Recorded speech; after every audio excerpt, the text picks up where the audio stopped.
Christianity and Constantinian Judaism are the same religion. I did. Did I not say that? Okay, it's been a long day. But now you've heard me so many times you can give the speech. Different symbol structure, same practice. And when you're getting beaten over the head, it doesn't really matter if somebody says, oh, you say I'm Jewish. No, I'm really a Christian. Or you say I'm a Christian. No, I'm really a Jew. The practice of a religion defines it.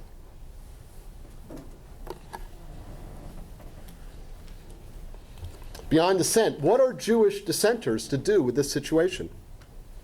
On the one hand, they seek to argue as Jews within the Jewish tradition for a Jewish future. On the other hand, they compete for the same terrain as Jewish leadership. So dissenters have entered into a compromise, the logic of which is as follows. Dissenters argue ethics within a Constantinian Judaism that is beholden to the state and to power.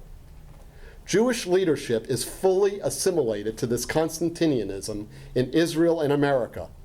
Most Jews follow this path to achieve security and affluence. Okay? By the way, you understand the way I'm using assimilation. Most times when Jews speak about assimilation, they're speaking about intermarriage. But in fact, the deepest form of assimilation is to the state and to power. So as Jewish leaders argue against intermarriage, they fully assimilate. And in America, this is true.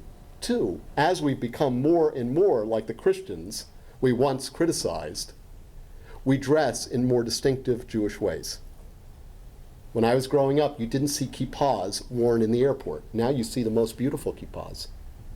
When I was growing up, you didn't see Jews davening in airports. Now you see them with the most elaborate. Oh, it's beautiful. Like the cathedrals are beautiful. But in practice, there's no distinction.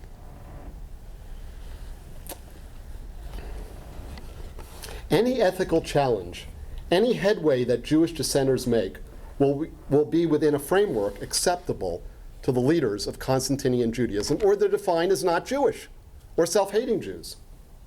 No matter what agreements Israel finally signs with the Palestinians, justice will be distant and secondary. At any moment, Israel can declare another emergency, real or imagined, and continue on its way. Jewish dissidents are permanently within a cycle they did not begin and cannot control. They react rather than chart new directions. This reactionary position limits thought and movement. Trying to prove one's Jewishness in this arrangement is to be on the defensive, permanently, it seems, and destined to fail the test.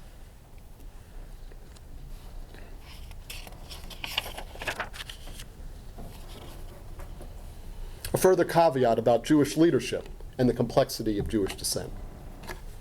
Jewish leadership is most often thought of as found within Jewish organizations like the Anti-Defamation League and rabbinic associations, and it is found there. But this is misleading. A network of university-affiliated academics and university administrators exist as guardians of speech and action about Israel, Palestinian, things Jewish and Arab. This is across the United States. Presidents, provosts, and deans who are Jewish, Jews who hold prestigious chairs of Jewish and Holocaust studies, Jews who teach in Jewish studies and Holocaust studies programs, and in religious studies and other departments of the humanities. They operate as a guard against dissent. And I must say, although Hillel was very nice to co-sponsor me, Hillel is one of the most terrible offenders of Jewish dissenters. Not here. More than any other group, these university-affiliated Jewish administrators and academics, liberal in orientation, have stifled debate on university campuses around the country.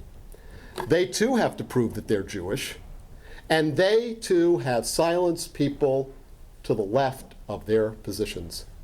They've been caught in the same bind that Jewish dissenters have been caught in. Well, what does Jewish dissent need to do in order to address the deeper questions which have not been addressed in public? It must free itself of the acceptable parameters of Jewish dissent. Some items. A hoped-for return to Jewish innocence must be left behind. The competition to define what Judaism and Jewish life is all about must be downplayed. The very hope that Jewish dissent will become defining of Jewish life must be jettisoned. The agreed upon parameters of the civil war, Jew versus Jew, is obsolete.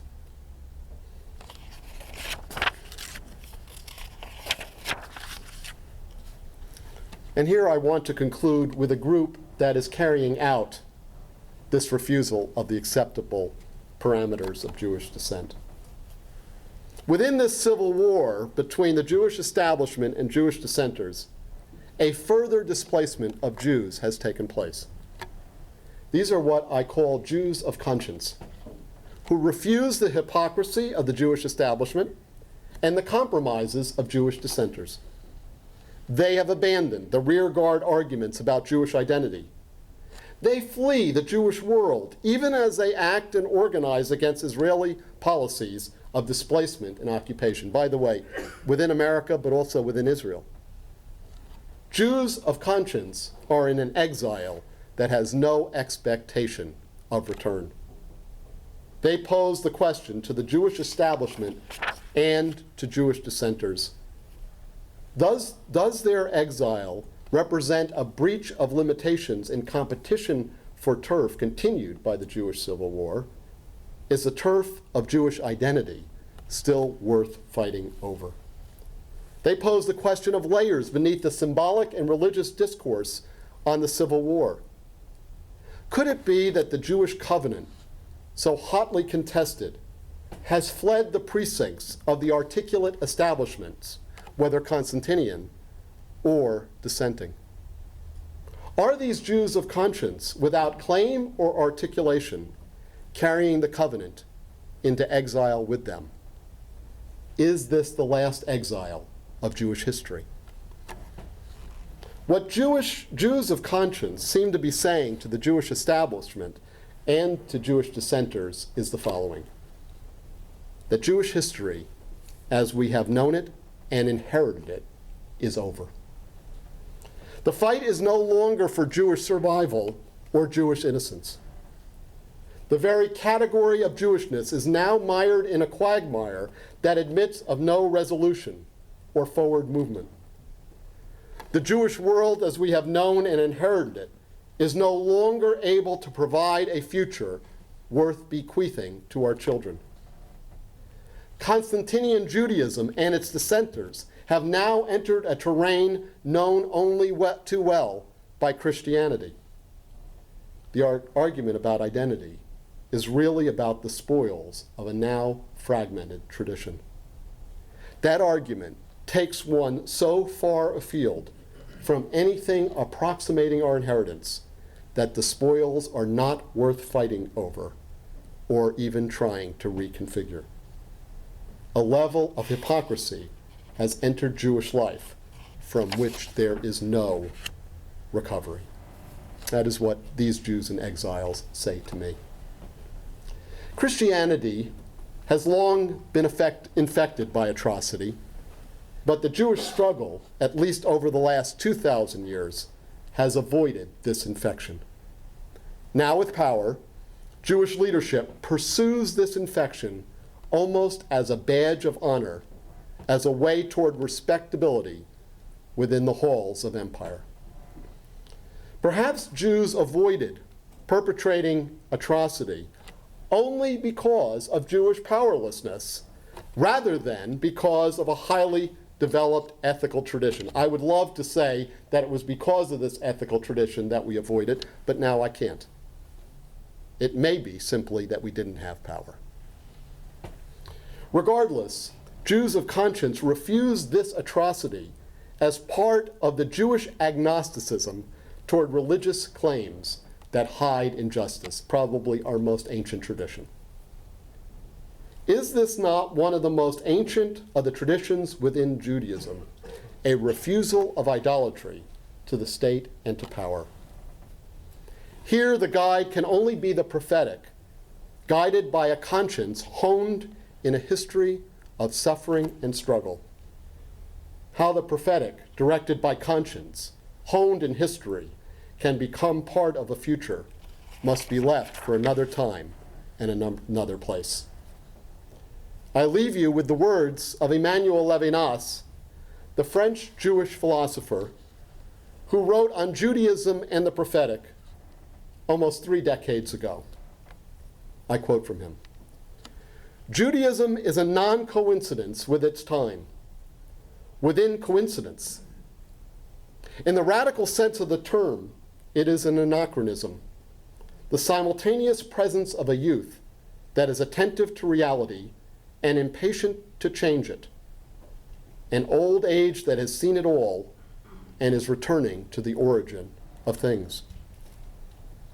The most deeply committed person, one who can never be silent, the prophet, is also the most separate being and the person least capable of becoming an institution. Only the false prophet has an official function." This essential content of Judaism and the prophetic cannot be learned like a catechism or summarized like a credo. It is acquired through a way of living that is a ritual and heartfelt generosity, wherein a human fraternity and an attention to the present are reconciled with an eternal distance in relation to the contemporary world. It is an asceticism, like the training of a fighter. Thank you very much.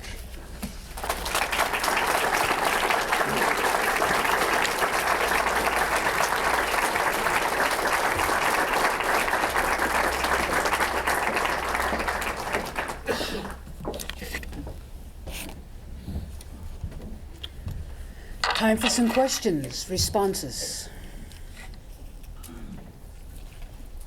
Yes, back row. I would like to say it's a very nice group and a very nice pattern, very good. And first I would like to introduce myself. My name is Muhammad Khalifa and I'm from Jordan. Before I proceed with some of my questions, I would like to clarify because I have some kind of rule in my life that I don't trust Jews because they say something and do other things. So before I ask more questions, did you ever kill or put in prison or just deal with the Palestinians in bad way in your life? No. That's a good one. Thank you. Okay. Now my questions. Now, do you consider what happened to the Palestinians for 50 years is a Holocaust for the Palestinians? I consider it what Palestinians call it, a catastrophe. It's not, it didn't reach to the level of Holocaust there. It's a catastrophe. Okay. Now, Jews were living in Arab worlds and in Islamic worlds and also in Palestine before, 1947 or 48, the beginning of the creation of Israel. Did these people get killed or did these people, anything happen to them like other Jews in other parts of the world? Only Western Christians put us in ovens. They are not Muslims. I answered your question. Okay. The treatment of Jews in the Muslim world has been better than the treatment of Jews in the Christian world historically.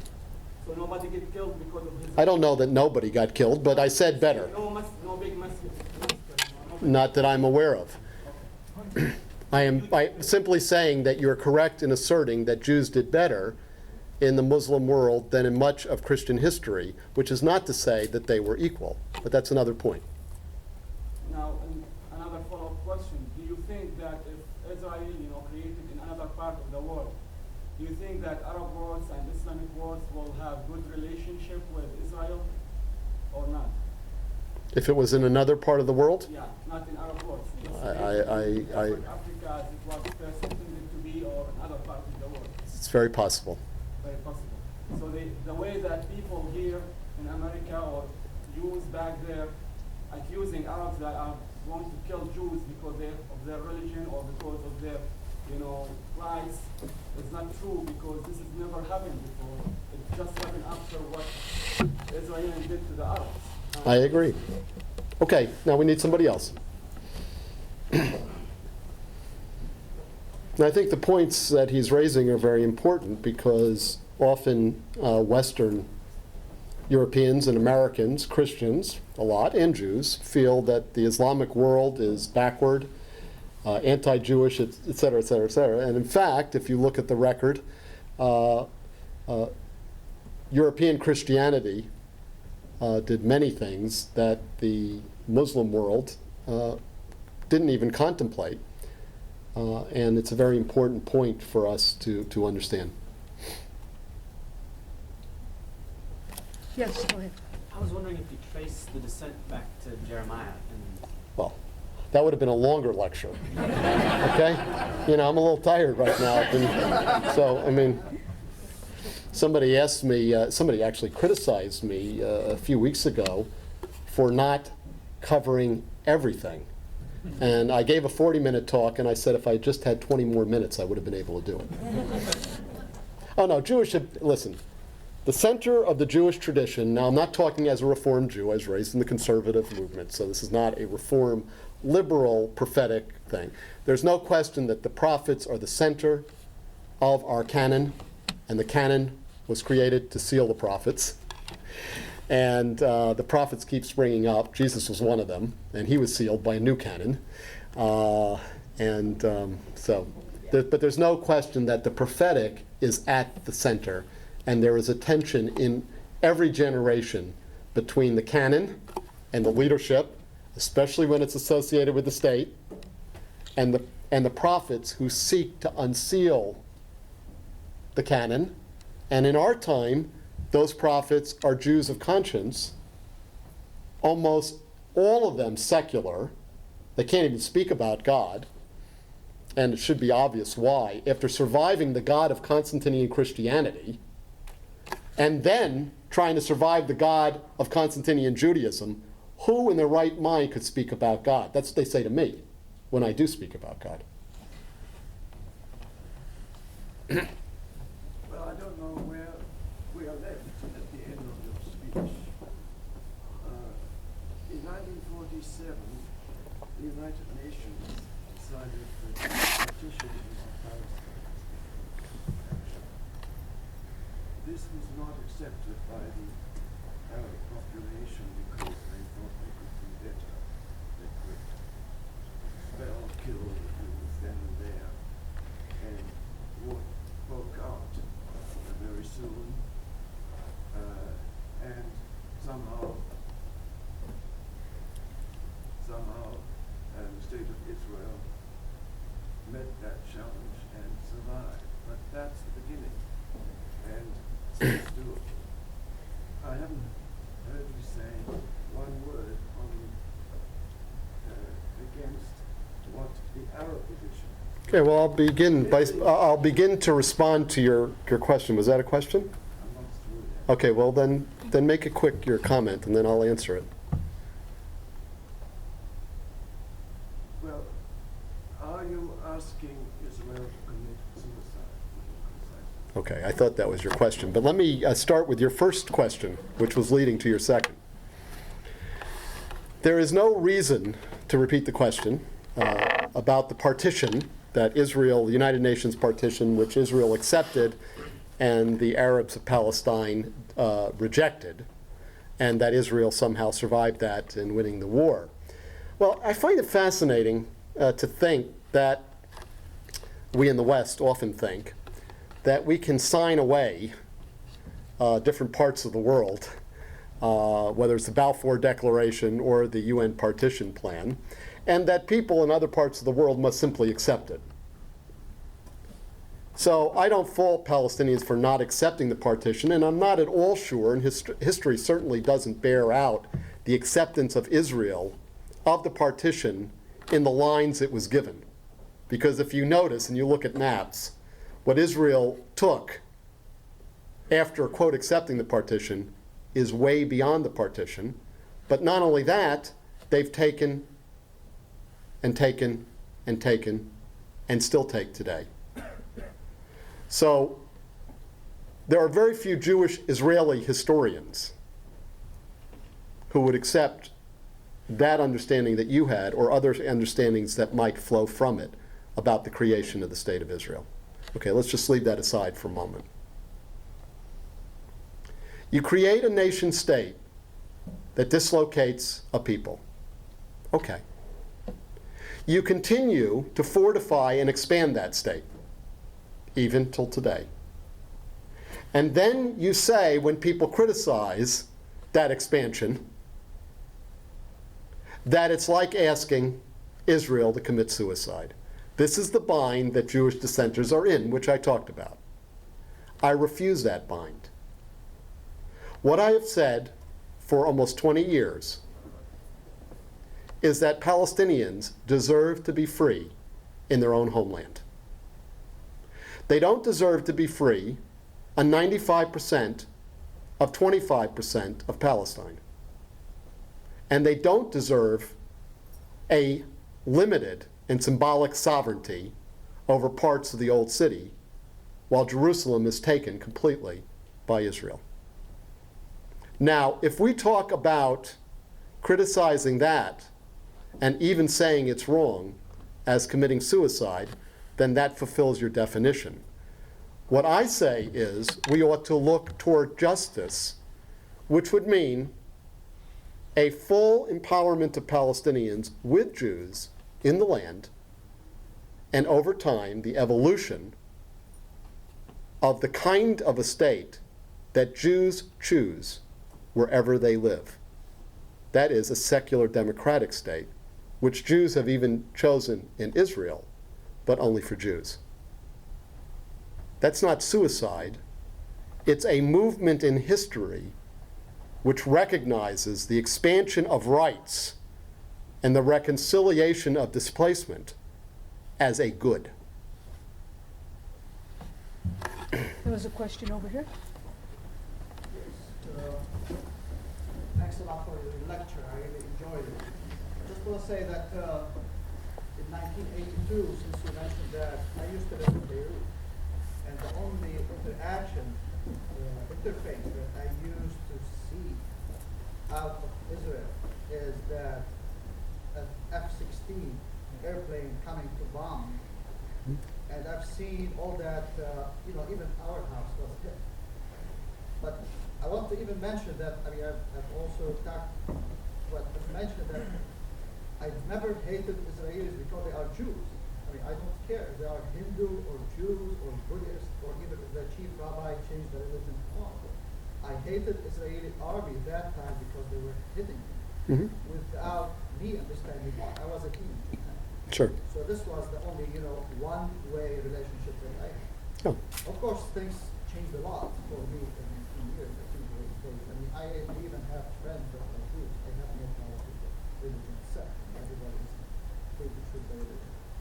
But also, I enjoy a lot. I have friends from liberal West Coast, dissent, if you want to call them. And of course, I enjoy this kind of discussion because they admit to their society's mistake. I even admit to my society's mistake. I'm open-minded to that. But my problem is that why is there so few? And I've asked this question for Amos Oz in Pittsburgh a few years ago, and he couldn't give me an answer.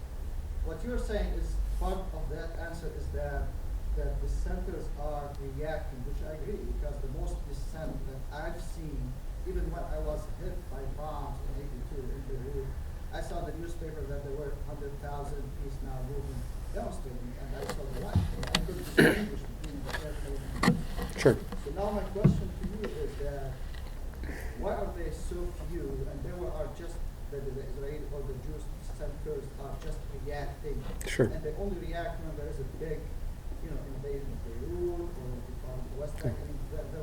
Well, I think, as I said before, I think this is important. When you put Christian or Muslim or Jewish before a state, it doesn't change the state. The state has its own imperatives. And people who protest power and the state are usually on the margins. So in that way, Jews are no different than people here in the United States, for instance, or wherever. Dissenters tend to be on the margins. What I'm saying is that Jewish dissenters haven't realized that in arguing on the same turf, they give over too much to the establishment and the state and to power, and don't claim their own Jewishness. It's always defined by the establishment, like you want Israel to commit suicide. I mean, it's like a mantra that I've heard forever. So I simply reject it.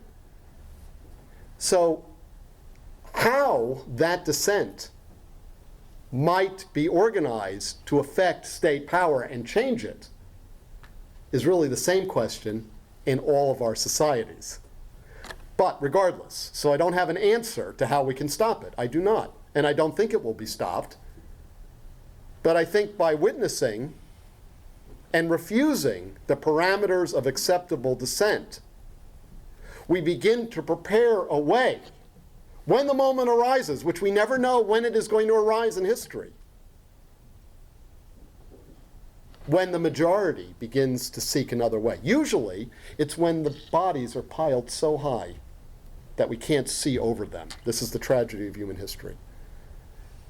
So we need to prepare for the moment when even state power, now this may be messianic, this is my religious stuff, might want another way. But there are plenty of Jewish dissenters. I meet them all over the world who think that they're the only Jews. And when they hear me speak, they say, another one. But I'll tell you, it would be one of the largest synagogues in the world, but we couldn't call it a synagogue because they don't want to talk about God. Yes, over here. Your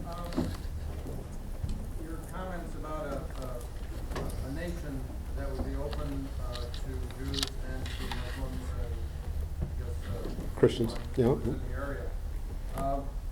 Is this a pattern that Europe is today in terms of starting with economic relations that ultimately become political? And what would it take besides the bodies to get to this point? Well, it's interesting because people often neglect these unfolding new alliances and transformations and point to the situations that don't work, and especially say that it would be impossible for Jews and Arabs to ever get to this point. I always wonder why. It must be that either Jews or Arabs or both are incapable, sort of genetically incapable. It's a racist argument, of course, right? We know that Jews and Arabs, Jews and Muslims and Christians have lived together at different times in history. We as Jews in the West live with the same Christians or that same tradition that put us into ovens just decades ago. So we must believe that change is possible. Somebody at Baylor said to somebody else in a meeting that Christianity never changes, and I looked at him and I said, I certainly wouldn't be sitting next to you as a university professor if Christianity hadn't changed.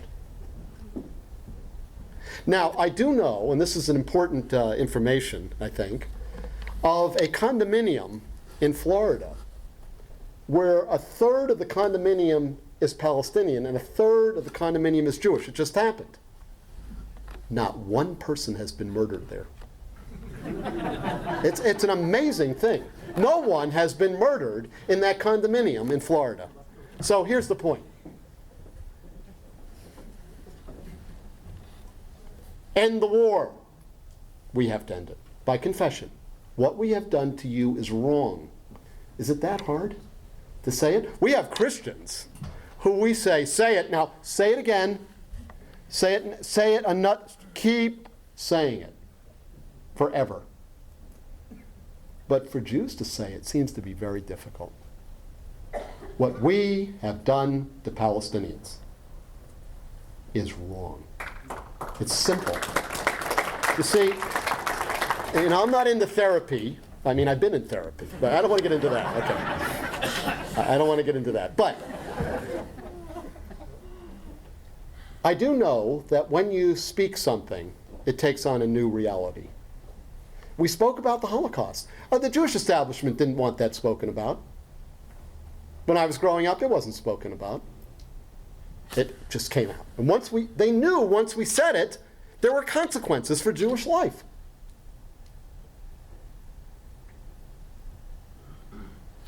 Now we need to say something else. Let's get it over. Let's do it. We will be able to journey toward an embrace if we do. Oh, it's like Catholics, you know. Just say it. Anti-Jewishness has been central to your history. Say it. Okay, because you don't want it to be central now. So say it and then start moving. This is what I call revolutionary forgiveness. I used to be bugged by Christians who asked me if I had forgiven Hitler. You know, it's a static sense of forgiveness. You forgive me, you stay in your place.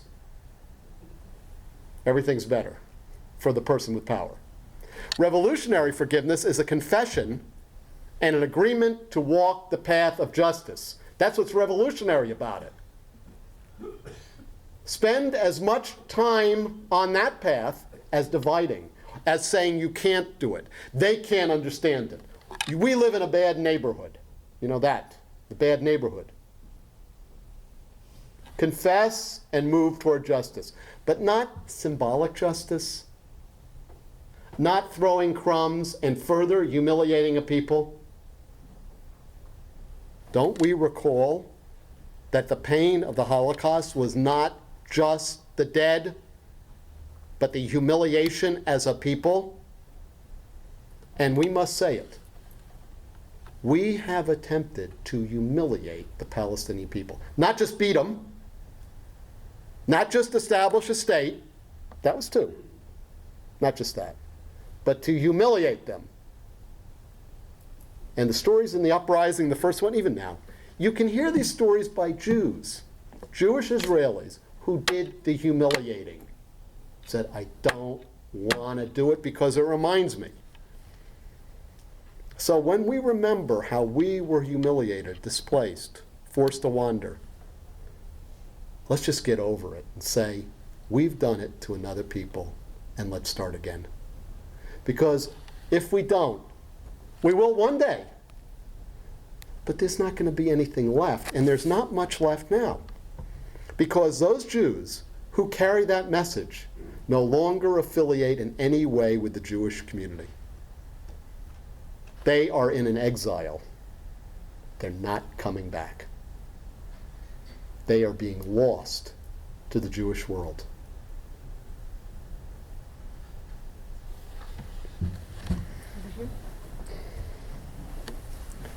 I think you have to admit much has been accomplished during the past few decades. One of the early slogans of Zionism was land without people for people without land, which is a falsehood. In the 40s, 50s, 60s, even in the 70s, when Israelis were asked about how about the rights of Palestinians, the answer was, what Palestinians? Now, at least they are talking to each other. I think a key component that some of us feel is that the Jewish community outside the state of Israel is being held as a hostage to the policies of the state of Israel. And this is basically what you are arguing. That's one of the points, yeah. You are talking about the oldest continually inhabited area in the world. Okay? This has been going on now for more than 50 years.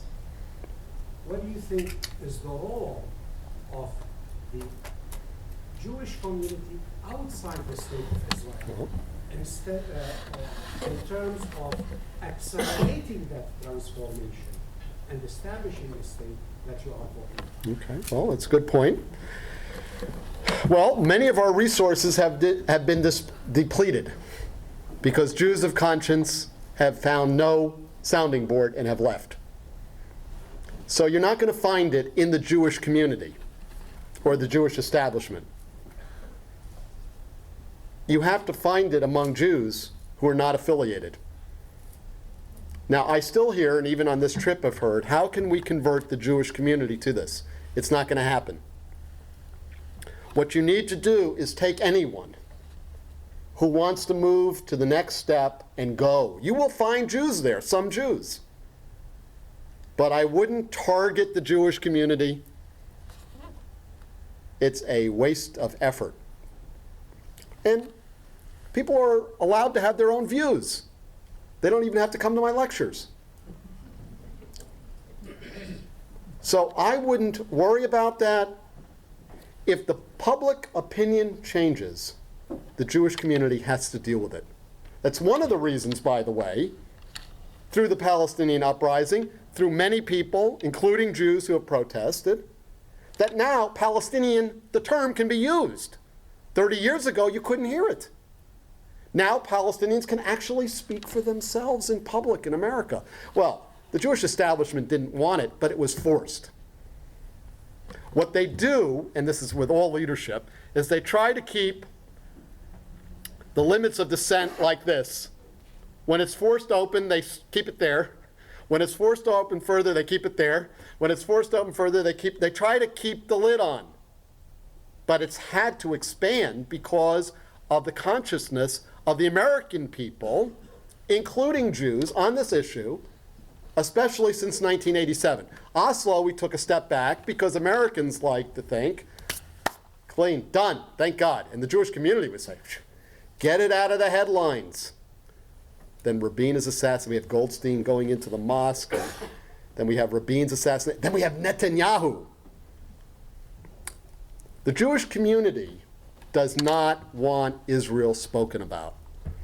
Years ago, they trumpeted Israel's innocence. Now, it doesn't go over, so they want to work behind the scenes. That's why I started with my email writing. That's why I read it. They try to keep speakers like me from campus. They try to keep Jews from having jobs. Oh, the whole thing. I know all of it. Now, that can only work in America if people of Christian background, other American citizens who are not Jewish, cooperate. It really can't work any other way. So, this is what I've called the ecumenical deal, where Jews say to Christians, apologize and confess your sins, which are endless, I agree. That's why the Pope, I think, had such difficulty saying it, because he felt if he said it, he might never stop. This is serious. I mean, I'm being honest about church history. And the deal is that then Christians say to Jews, you're beautiful. We were demons, now we're angels. And they give you an embrace. They hug you so tightly that you can't breathe as a Jew. I had a woman in an elevator, it was a very small elevator, who found out I was Jewish and gave me such a hug, I thought I was going to die. I said, by the way, what's your name? So the ecumenical deal is in place, but we have to ask not only how Jews benefit, because Jews have a right, the establishment, to peddle their agenda. Why not? They have a right. If Christians or citizens of America who are not Jewish accept it, you deserve it. It's helping to kill us, our tradition, but you deserve it. I don't blame the Jewish establishment. I have to ask why academics in universities, people in public life, accept that. That's the question. Not the Jewish establishment has every right to do what it wants as long as it's legal. But targeting the Jewish community, if you want to spend your time, do it. But what I do is I go wherever I can and be with people wherever they come from. By the way, there's also a new Palestinian exile, not just from Israel, but from the Palestinian Authority. Okay, so we got a lot of exiles running around. Maybe those two groups will come together because Jewish dissidents have now realized the limits of nationalism, but so have many Palestinians. And by the way, one other point on this. People say, well, that's so naive. You know, what percentage of Jews and Palestinians believes this? Okay, the percentage is low. But what if the percentage grew from 2%, I'm going to be liberal on my, to 10? What if that grew to 15 or 20%? Even in the political process, 20% who believe in an idea have tremendous power. So I say build it. Stop wasting time on lost items like the Jewish establishment. Build it. And don't complain about them. I'm just articulating the war. If we don't do it, don't blame them, blame us. Where do you place your Judaism as religious, if applicable, and your words that you speak within the Hebrew Scriptures? Well, I'm living in Waco, Texas. It's a thoroughly evangelical culture. And my son came home from school one day and said, "Dad, we got to read the Bible." And I said, "The whole Bible? Like from scratch?" Now, I'm a religious Jew. We do the prayers every morning and the evening. We do Shabbat and all. But reading the Bible was quite an undertaking. Now, let me tell you, report on our progress. We are through Joshua. We are into Judges. Now, that is from scratch. We've also done a few side tracks to Jeremiah, Isaiah, and Amos, and Job. Sorry, I'm just putting my credentials forward. My son is going to deserve a medal. It's fascinating. Of course, I've been reading about the Bible and this and that for years. All sorts of interpretations and all the best parts. But reading it is it's quite a trip. There are a lot of things in there that are really weird. And there are all sorts of gods. And the story is replayed time and time again with different editions. And then all of a sudden, you come, and some of it's horrible. Absolutely horrible. And some of it is just beautiful. So, I have been informed from a very early age, for whatever reason, and I don't know, this is a mystery, by the prophetic tradition. But I always wanted to stay away from reading the prophets because I wanted to do it my way. Now, as I get older, I've tried to recover elements of the tradition that have been associated with me to understand myself more. And so I would say that's the way the Bible influences me, in the sense that not any particular event or any particular saying, but the movement of the Bible as I read it, in the movements of our lives as I see it, and forward. So I'm quite taken with the Bible, but I never thought I would be. And it's a very strange document, a very haunting document, a very terrifying document, and I disagree with a lot of it. But it's worth reading.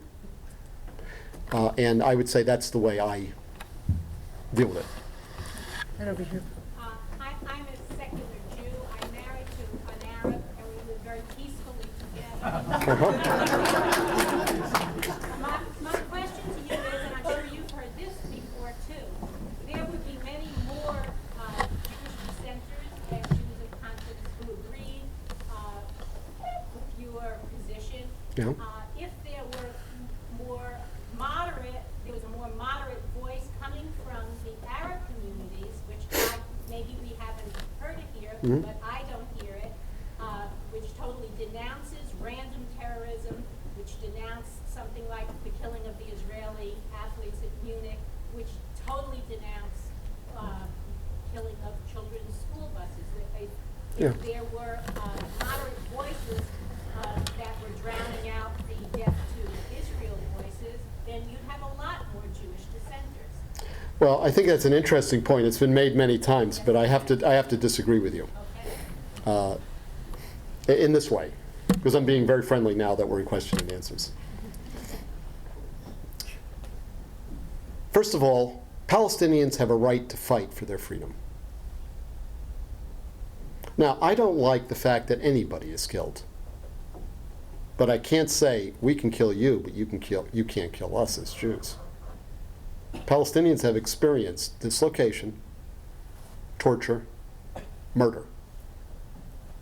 If they had the power, they would have fought a real war with Israel and see who won. But they haven't had that power. What we call terrorism is just the fight, the struggle of those without the power to do it with sophisticated weapons. Yeah, well, you shake your head, but listen to this. When an Israeli child is killed and sophisticated fighter bombers fly over Lebanon and dislocate hundreds of thousands of people, for them, that's terrorism, sponsored by the state. Now, of course, in America, we should be very familiar with this because we sponsor a lot of state terrorism, which we call war or conflict management or whatever. So I don't want to see anybody killed, but to define what Palestinians have done to fight as terrorism